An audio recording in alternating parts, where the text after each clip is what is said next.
ताल ठोक special edition योगी पर विश्वास, अपराध का क्या होगा विनाश। हमारे साथ हैं डॉक्टर समीर सिंह जो कि बीजेपी के प्रवक्ता हैं, केएल गुप्ता हमारे साथ हैं, फॉर्मर डीजी यूपी, सुनील साजन हैं समाजवादी पार्टी के प्रवक्ता हमारे साथ हैं, सुहास चकमा मानवाधिकार कार्यकर्ता, और हमारे साथ शांतनु गुप्ता राजनीतिक विश्लेषक भी मौजूद हैं। डॉक्टर समीर सिंह, क्या मैं इस वक्त देश को यह भरोसा दे सकता हूं, आप भरोसा दे सकते हैं कि एक विकास दुबे का आतंक इस पूरी दुनिया ने देखा, आज त्वरित उस पर अन्याय हुआ, दोबारा कोई विकास दुबे अब नहीं पनपेगा, जीरो टॉलरेंस होगा कम से कम इस योगी सरकार की गवर्नमेंट?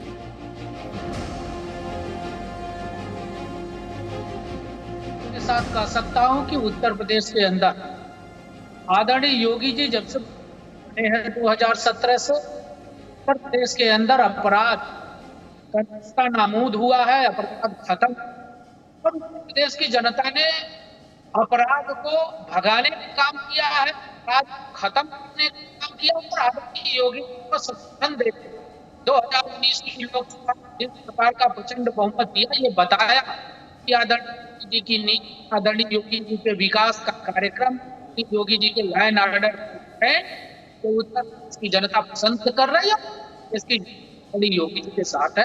और उत्तर प्रदेश के अंदर योगी जी ने 17 मुख्यमंत्री के बाद पता कि के अंदर कानून का राज, उत्तर प्रदेश में किसी को भी कानून हाथ में लेने का अधिकार नहीं, और उसका उन्होंने कड़ाई से पालन किया। उत्तर प्रदेश की जनता आज महसूस कर उत्तर प्रदेश में कानून का राज है। पिछली जिस से उत्तर प्रदेश कानून ठीक है, आपकी आवाज कट रही है, मैं दोबारा इसको ठीक कराता हूं। सुनील साजन, कोई शक तो नहीं ना, अब ना केवल विकास दुबे बल्कि वो 10 घंटे में बहुत से नाम भी बता करके गए, विकास दुबे को संरक्षण देने वाले, उसकी पत्नी को चुनाव लड़वाने वाले, फंडिंग करने वाले नेता हो या कोई भी गिरोह हो, सर अब तो जीरो टॉलरेंस सबके लिए ना, कोई शक व शुबा तो नहीं? सुनील साजन, नहीं, देखिए इस पर कोई शक नहीं है कि उसे मरना चाहिए था, इस पर कोई आपत्ति नहीं है, लेकिन मैं ये कह रहा हूं कि अगर रावण था, रावण का एक चेहरा वो था, अभी 9 चेहरे तो और बच गए ना जिसको योगी सरकार बचा लेगी। और अगर योगी सरकार ये कहती कि हम किसी को नहीं बचाना चाहते, तो समाजवादी पार्टी जो पहले दिन जो बात कही थी उसी पे आज हम अड़े हैं कि आप उसका 5 साल का 10 साल का फोन का जो कॉल डिटेल वो सार्वजनिक कर दीजिए, सब कुछ पता लग जाएगा, कौन उससे बात करता था, वो किससे बात करता था, किसके साथ बिजनेस था, किससे लेन देन था, किसकी वजह, किसके कहने पे क्राइम करता था। आखिर इस बात से क्यों भाग रही है सरकार? सवाल ये है, देखिए जब भी कोई गुंडा, कोई आतंकी मारा जाएगा तो सबको खुशी होगी, हमें भी खुशी है, उसमें कोई आपत्ति नहीं, 1% की आपत्ति नहीं। आपत्ति सिर्फ उस बात की है कि उसके पीछे जो लोग थे वो बच गए। देखिए कहने में बुरा लगेगा, हमारे गांव में एक कहावत है। भाई एक सेकंड मैं आपको बीच में रोक रहा हूं, ऐसा है कि अभी तो कार पलटी नहीं थी कि अखिलेश यादव ने सरकार पलटने की बात कर दी, तो कहीं ना कहीं कुछ तो वो भी सोच करके बोल रहे होंगे ना, तो आप भी खुलासा कर दीजिए। और दूसरा, ये जब खुलासा कीजिएगा ना सर, गायत्री प्रजापति के कॉल डिटेल का भी इंतजार रहेगा सर, आज तक इंतजार है। हम तो कह रहे हैं 2 चीजें ना भाई, हम कहां मना कर रहे हैं, आप गायत्री की निकाल लीजिए, आप किसी की निकाल लीजिए भाई। ये भारतीय जनता पार्टी कह रही ना कि वो समाजवादी पार्टी का बड़ा नेता था, बड़ा करीबी था, तो हम तो तैयार हैं, आप 5 साल का निकालो, 10 साल का निकालो, हम फंस रहे हो, हमको जेल भेज दो। लेकिन इन 3.5 साल में मुख्यमंत्री कार्यालय से जुड़े अधिकारियों से लेकर के आईपीएस अधिकारी, अब बताइए कोई ऐसा अपराधी जो 2-3 थानों को खरीद रखा था, वो सीओ जो शहीद हो गए, उन्होंने इसी सरकार में 9 बार चिट्ठी लिखी, आखिर उस पर क्यों कार्रवाई नहीं हुई? क्यों हमारे 8 जवान शहीद हो गए? चुनाव किसने लड़वाया इसकी पत्नी को? इसकी पत्नी को चुनाव किसने लड़वाया? समाजवादी पार्टी ने नहीं लड़ाया। नहीं लड़वाया? दिखाऊं मैं पोस्टर? नहीं, किस पार्टी से है ना, बाकायदा किस पार्टी से? बाकायदा जो है वो खड़ी होती हैं, ग्राम पंचायत का चुनाव लड़ती हैं, अब सीधे तौर पर आपके नेता मुकर जा रहे हैं। मैं वही तो कह रहा हूं ना सर, सामने वाले के गिरेबान में सवाल उठाने के लिए अपने गिरेबान में भी झांकना जरूरी है, इसलिए मैं कह रहा हूं कि ऑपरेशन क्लीन तो ये सभी पार्टियों के लिए जरूरी है। शांतनु कुछ कहना चाहते हैं? ठीक है, सुनील साजन वापस आता हूं, शांतनु कुछ कहना चाहते हैं, फिर उसके बाद डॉक्टर समीर, फिर वापस आप जवाब दीजिएगा। बोले शांतनु। सचिन देखिए, कॉल रिकॉर्ड तो निकलेगा, कॉल रिकॉर्ड पुलिस प्लेस भी करेगी, कॉल रिकॉर्ड किसका पब्लिक हुआ है? शशि थरूर का कॉल रिकॉर्ड पब्लिक हुआ है? ऐसे केस सॉल्व करे जाते हैं भारत में, किसी का कॉल रिकॉर्ड पब्लिक किया जाता है क्या? कोर्ट में बिल्कुल बंद लिफाफे में दिया जाएगा कॉल रिकॉर्ड, और कॉल रिकॉर्ड तो बिल्कुल तफ्तीश का एक इंपॉर्टेंट पार्ट होगा ही। कौन नहीं कहता कॉल रिकॉर्ड नहीं लिया जाए? कॉल रिकॉर्ड से तो पकड़े जाएंगे। अखिलेश यादव तो सामने से जानबूझ के कह रहे हैं कि जब कॉल रिकॉर्ड में अखिलेश यादव भी सबसे पहले पकड़े जाएंगे। और आपने कहा कानपुर में हर व्यक्ति को पता है ऋचा दुबे समाजवादी पार्टी के सपोर्ट से लड़ी थी।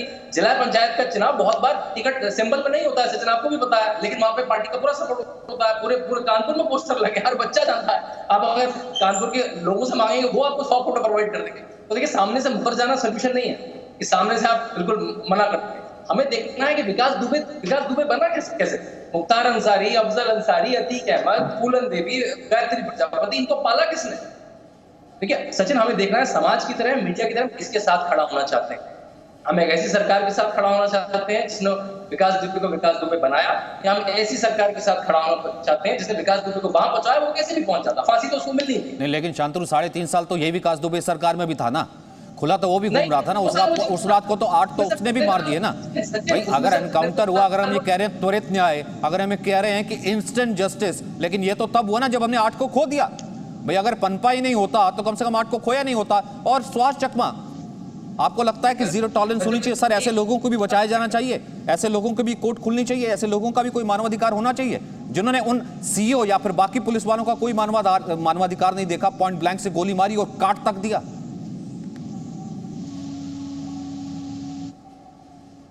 देश में एक कॉन्स्टिट्यूशन है और देश कॉन्स्टिट्यूशन के माध्यम से चलेगा, तो अब तो जो लीगल प्रोसेस दे के रखा है उसको आपको मानना पड़ेगा।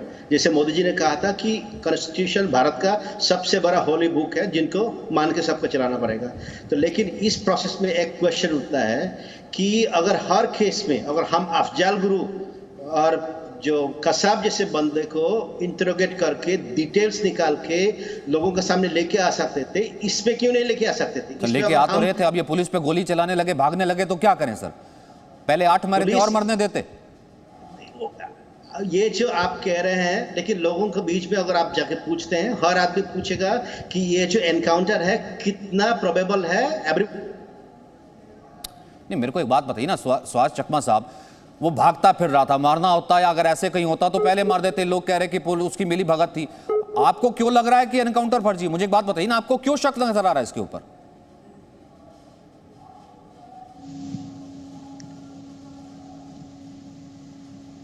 लगता है आवाज नहीं जा रही है। समीर कौर, डॉक्टर समीर सिंह। देखिए सचिन जी, मैं बड़े स्पष्ट रूप से कहना चाहता हूं कि समाजवादी पार्टी के साथी हमारे सुनील साजन जी अभी आरोप लगा रहे थे, सीडीआर मांग रहे थे, क्योंकि वो जिस जगह से एमएलसी है उनकी सीमा विकास दुबे की सीमा से जिला पंचायत की सीमा के करीब है। इस नाते उनके ज्यादा कष्ट हो रहा है। हमको लगता है कि इनको पुलिस के मरने से कष्ट नहीं है, लोगों के मरने से कष्ट नहीं है। विकास दुबे जो पुलिस को मार के भागना चाहता था, उसके इनकाउंटर से सुनील साजन को और समाजवादी पार्टी को बहुत कष्ट है। मैं पूछना चाहता हूँ सुनील साजन जी से, अभी गुप्ता जी ने जिन नामों का उल्लेख किया कि मुजफ्फरनगर के अंदर दंगा हुआ, 50 लोगों के हत्या का जिम्मेदार कौन था? समाजवादी पार्टी। उत्तर प्रदेश के अंदर सभी रीजनों में अपराधियों को जनप्रतिनिधि बनाने का जिम्मेदार कौन है? समाजवादी पार्टी। और अपराध के अंदर राजनीति का प्रवेश कराकर फूलन देवी जैसी दुर्दांत अपराधी को सांसद बनाने का जिम्मेदार कौन है? समाजवादी पार्टी। और समाजवादी पार्टी के लगभग 100 से अधिक नेताओं पर गंभीर धाराओं में मुकदमा चल रहा है और समाजवादी पार्टी के एजेंडे में अपराधी और अपराध दोनों में। तो पूछना चाहता हूँ सुनील साजन से, उन्नाव के रहने वाले कानपुर की दूरी जहाँ घटना घटी थी उसकी दूरी बहुत दूर नहीं है, क्या ये पुलिस ने मृतक इंस्पेक्टर के घर गए? जिस समाजवादी पार्टी जो जातिवाद के आधार पर राजनीति करती है, एक यादव इंस्पेक्टर मरा है, क्या इनके नेता समाजवादी पार्टी के नेता अखिलेश यादव और सुनील साजन उसके दरवाजे चढ़ाने गए? किसी सिपाही के ऊपर फूल चढ़ाने गए? समीर जी, अब तो छोड़ दीजिए ना यादव ब्राह्मण, यादव पार्टी से सवाल उठाना कि यादव के घर गए नहीं।